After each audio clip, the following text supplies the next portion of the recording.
آپ سب دوستوں کے لیے پاکستان صرف پاکستان ہوگا برائے نام، لیکن یقین مانیں جس طرح سعودی عرب کی سرزمین آپ کے لیے پاک سرزمین ہے نا، اسی طرح یہ بابا گرو نانک جی کی سرزمین ہے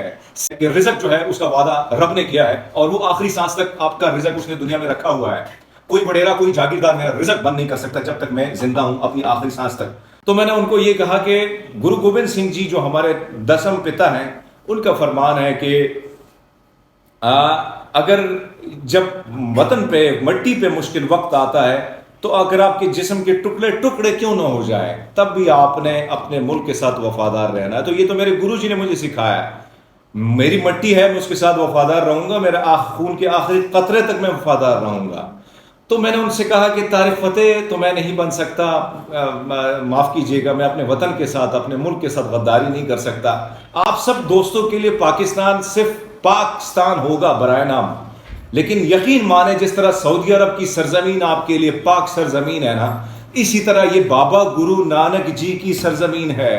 سکھ یہاں سے دور دور آ کے یہاں سے ماتھا ٹیک کے جاتے ہیں، یہاں کی مٹی جو مقدس ہے وہ لے کے اپنے گھروں کو لے کے جاتے ہیں۔ تو پھر میں ایسی سرزمین پر میں کیا اس کے ساتھ بے وفائی کروں گا؟ یہ میرے خون میں، یہ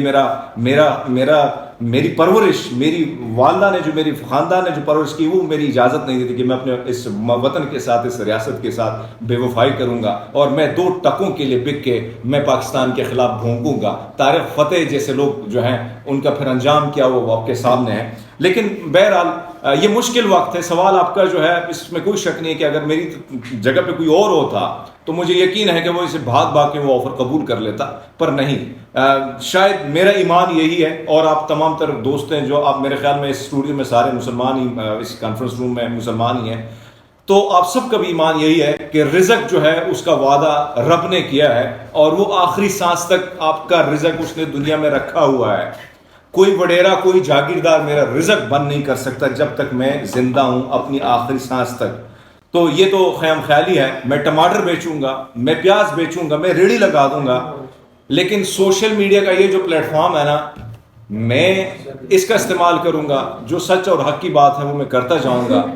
لیکن ایسے نہیں کہ پاکستان کی سرزمین، یہ پاکستان ہم سب کا سانجہ ہے، یہ کسی ایک بندے کا نہیں ہے۔ ہاں یہ بات ہے کہ ہم عام ہیں اور کچھ لوگ خاص ہیں، تو اس چیز کا بھی تھوڑا سا دھیان دینا ہوتا ہے ہمیں۔ لیکن بہرحال جب تک آپ کا رزق لکھا ہے تو وہ رزق کا معاملہ رب کے ہاتھ میں، کسی انسان کے ہاتھ میں۔ آپ کو جان کا خطرہ ہے یا نہیں، اور کیا اس کیس میں آپ کو دھمکیاں دی جا رہی ہیں مزید بھی سنگین؟ یہ سکھ کا چینل کہلایا جاتا تھا جس سے آپ کو نکال دیا، آپ پہچان تھے، اس چینل کو آپ کی وجہ سے پہچان ملی۔ دوسرا میرا سوال یہ ہے کہ سکھ پاکستان چھوڑ کر جا رہے ہیں، 200 سے زائد درخواستیں اس وقت بھی جمع ہے پاکستان چھوڑ کر جانے والوں میں، کیا آپ بھی ایسا کوئی ارادہ رکھتے ہیں؟ کیا آپ کی اس وقت اس پر کیا رائے ہے؟ سر آپ نے جو سوال پہلا کیا پبلک نیوز کے حوالے سے، میں تو پھر بارہا یہ انتظامیہ کا شکر گزار ہوں جنہوں نے مجھے پلیٹ فارم پرووائڈ کیا اور مجھے عام سے خاص بنایا، اور پبلک نیوز نے جہاں مجھے عزت بخشی تو اس سے 10 گنا زیادہ اس دستار نے اس کو پوری دنیا میں پہچان دلائی۔ اس میں یہ تو سب کے سامنے یہ بات، اور میں نے جس طرح جن ناموں کا ذکر کیا میں ان کا بھی شکر گزار ہوں، پبلک نیوز کے انتظامیہ کو شکر گزار ہوں۔ لیکن میں یہ بھی نہیں کہہ سکتا کہ ان پر جو پریشر بلڈ کیا، کیونکہ ظاہری بات ہے اب ٹیلی ویژن کی اسکرین پر کام کرنا، یا جو لوگ ہیں انہوں نے بزنس کرنا ہوتا ہے، ان کو پیسے چاہیے ہوتے ہیں، اشتہارات چاہیے ہوتے ہیں، ٹھیک ہے، تو شاید انہوں نے ڈیسیجن اس وجہ سے لیا کہ ایک حرمیت کو بے روزگار کرنے سے بیٹر ہے، بہت سارے لوگوں کو بے روزگار کرنے سے بیٹر ہے کہ ایک حرمیت صاحب کا روزگار چھین لیا جائے۔ تو میں تو یہی کہوں گا کہ پبلک نیوز کو کہ کوشش کیجئے گا کہ بہت سارے سے نامور لوگ جب آتے ہیں وہ چینل کو دیکھتے ہیں کہ کیا یہ ہے دم ہے انتظامیہ کہ وہ ہماری خبر پہ یا یہ کھڑے ہو پائیں گے بیہائنڈ دا سین، یا ہمارے فرنٹ پہ ہمارے ساتھ کھڑے ہو پائیں گے۔ تو یہ میری گزارش ہے کہ اس طرح کے بہت سارے لوگ کال کریں گے، لیکن کہیں نہ کہیں آپ کو تھوڑا بہت ڈٹنا ہوتا ہے، اور یہ پلیٹ فارم پبلک کا میں نے نہیں استعمال کیا تھا، یہ میں نے ابھی بتا دیا آپ کو یہ بات۔ دوسری بات آپ نے جو بات کی کہ سکھوں کی، اس میں کوئی شک نہیں ہے کہ جس طرح مرڈر ہو رہے ہیں، ایک ایک کر کے سکھوں کو قتل عام ہو رہا ہے،